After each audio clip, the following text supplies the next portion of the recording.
हरिओम स्वामी जी। हरिओम। अंतर्राष्ट्रीय योग दिवस को आप किस रूप में देखते हैं? ये बड़ा राजनीतिक प्रश्न है। किस रूप में देखते हैं, यह तो योगियों की दृष्टिकोण अलग है और साधारण जो मनुष्य हैं, जो राजनीति में, सरकार में, सरकारी तंत्र में, व्यवसाय में जुड़े हुए हैं, उनकी दृष्टिकोण अलग है। तो दो दृष्टिकोण यहाँ पर हैं। एक योगियों का दृष्टिकोण है और एक जो सरकारी तंत्र में है और जो देश में सब कुछ करते हैं, चलाते हैं, योग भी करते हैं, उसमें व्यवसाय भी आता है। लेकिन कुल मिलाकर के यह हम कह सकते हैं कि अंतर्राष्ट्रीय योग दिवस भारत के लिए बड़ा गौरवशाली है। यह भारत की प्राचीन मान्यता को प्रूव किया है, प्रमाणित किया है। तो ये बहुत बड़ी चीज़ है जी। और भारत की ख्याति दुनिया में हो रही है और योग की जब ख्याति बढ़ती है तो मनुष्य के स्वास्थ्य पर, मनुष्य के मनोचिंतन पर, मनुष्य के व्यवहार पर उसका एक अच्छा असर भी पड़ेगा। योग बढ़ेगा तो मनुष्य को स्वास्थ्य मिलेगा। योग का भले ही व्यावसायीकरण क्यों ना हो, वो कोई गलत बात नहीं है। योग साधुओं की कुटिया से निकल करके आज व्यवसाय जगत में भी फैल चुका है, वो कोई गलत नहीं है। अलग अलग रूपों में लोग इसको लेते हैं और भारत के लिए ये बड़ी बात है। अब आपका जो प्रश्न है कि अंतर्राष्ट्रीय योग दिवस को किस रूप में लेते हैं या किस रूप में देखते हैं, तो हम और हमारे ऋषि मुनियों का जो दृष्टिकोण है वह आध्यात्मिक है। हम लोग चाहते हैं कि अध्यात्म के बिना व्यक्ति मन को, अपने चित्त को स्थिर नहीं कर पाता है।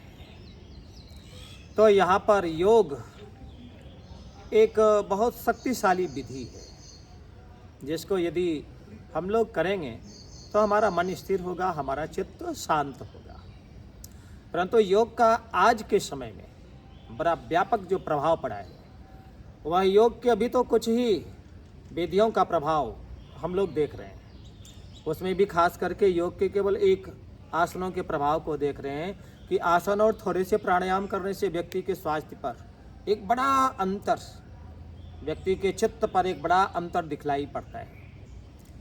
तो योग दिवस जिसको हम आज मना रहे हैं, इसको अंतर्राष्ट्रीय स्तर पर ले जाने में वर्तमान में जो भारत के प्रधानमंत्री हैं श्री नरेंद्र मोदी जी, वह समय था 11 दिसंबर 2014 का, जब संयुक्त राष्ट्र महासभा में प्रधानमंत्री मोदी ने अपने योग के इस विषयों का रखा था कि भारत की योग विद्या से पूरे दुनिया को स्वास्थ्य प्रदान हो रहा है, पूरा दुनिया इससे स्वास्थ्य लाभ प्राप्त कर रहा है।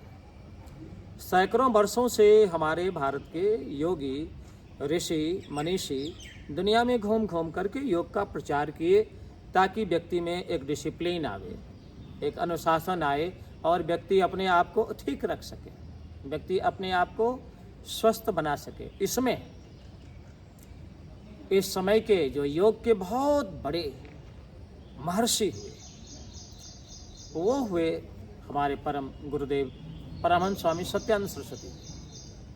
उन्होंने बहुत बड़ा काम दुनिया में किया और उनका काम जो रहा 1955 से लेकर के 1986 तक दुनिया के सारे राष्ट्रों में जा जा करके उन्होंने योग को सिखलाया, वैज्ञानिक तरीके से, आध्यात्मिक तरीके से नहीं।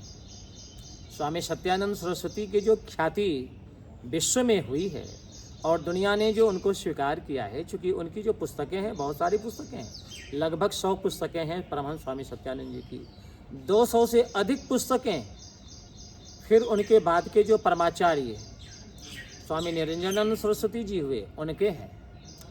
और आश्चर्य होगा कि इन पुस्तकों का अनुवाद रूसी भाषा में, जर्मन भाषा में, ग्रीक में, लैटिन में, अरबियन में, बहुत सारी भाषाओं में मुंगेर में स्थित बिहार योग विद्यालय से प्रकाशित पुस्तकों का विमोचन और उसके जो अनुवाद हुए हैं देश के विभिन्न भाषाओं में हो चुका है। इसका अर्थ यह है और यह इन बात को प्रमाणित करता है कि अंतर्राष्ट्रीय स्तर पर स्वामी सत्यानंद सरस्वती जी का योग आज से 60 वर्ष पहले ही एक बहुत बड़ा रूप ले चुका था। चूँकि साधुओं की ये चीज़ें नहीं होती हैं कि इसको राजनैतिक रूप से वो आगे बढ़ावें, ये हमारा इतिहास भी प्रमाण है।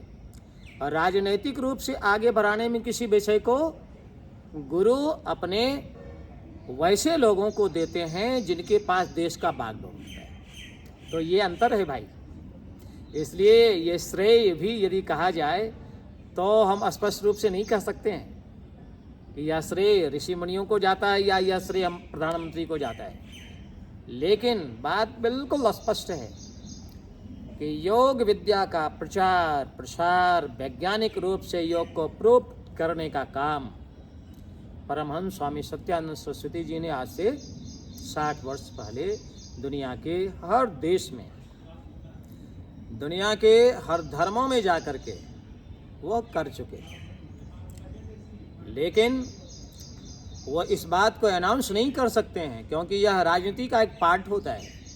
इसलिए हम लोगों ने, हमारे देश के ऋषि मुनियों ने इंतजार किया कि देश में ऐसे प्रधानमंत्री आए जिसके द्वारा इसको राजनीतिक स्तर पर, पॉलिटिकल प्लेटफॉर्म पर ले जा कर के और दुनिया को हम प्रमाणित कर सकें और दुनिया को एक दिन घोषित कर सकें, जो दिन दुनिया के सारे लोगों का एक ऐसा दिन हो जब व्यक्ति अपने स्वास्थ्य के लिए, अपने आनंद के लिए योग को कर सकें। तो यदि श्रेय देने की बात हो तो हम लोग प्रधानमंत्री को ही श्रेय देते हैं, उनके पीछे हम ही लोग हैं। लेकिन यह श्रेय प्रधानमंत्री नरेंद्र मोदी को जाता है, जो इसे पॉलिटिकल प्लेटफॉर्म पर ले जा करके इन ऋषि मुनियों की बातों को उन्होंने रखा और दुनिया ने इसको सहर्ष स्वीकार किया। इसी रूप में हम अंतर्राष्ट्रीय योग दिवस को देखते हैं। हरिओम तत्सत। हरिओम। बहुत अच्छा स्वामी जी आपने कहा और सभी लोगों को अंतर्राष्ट्रीय योग दिवस के बारे में बताया आपने, एक राजनीतिक के तौर पर और एक व्यवहारिक रूप में, आध्यात्मिक रूप में आपने बताया। तो बहुत अच्छा लगा और आगे भी इसी तरह कुछ रोचक बातें जो है वो स्वामी जी, जैसे आपने कहा सत्यानंद स्वामी जी के बारे में, तो उनके बारे में भी लोगों को थोड़ा विस्तार से हम लोग चर्चा करेंगे। आगे के वीडियो में हम लोग स्वामी जी के बातों को भी रखेंगे। बहुत बहुत धन्यवाद स्वामी जी। हरिओम। हरिओम।